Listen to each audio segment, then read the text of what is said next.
Hello, this is Tom and Dawn from Thai Landscaping, and we're doing a quick follow-up video to the Our Drain to Leach Field video we put up a couple weeks ago. We tried to record while we were here on the property, but there was just too much noise from the street and the neighborhood dogs. We installed this dry well and leach field about 2 weeks ago.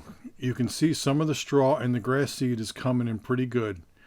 A hurricane came through this morning and gave us over 4 inches of rain so far. It poured most of the night and heavy rain stopped around 9 this morning. The customer emailed and said the puddles were gone 2 hours later. Dry wells and leach fields are usually a last resort when you have no place you can send your stormwater, but they work very well when you have the right soil conditions. Thank you for watching.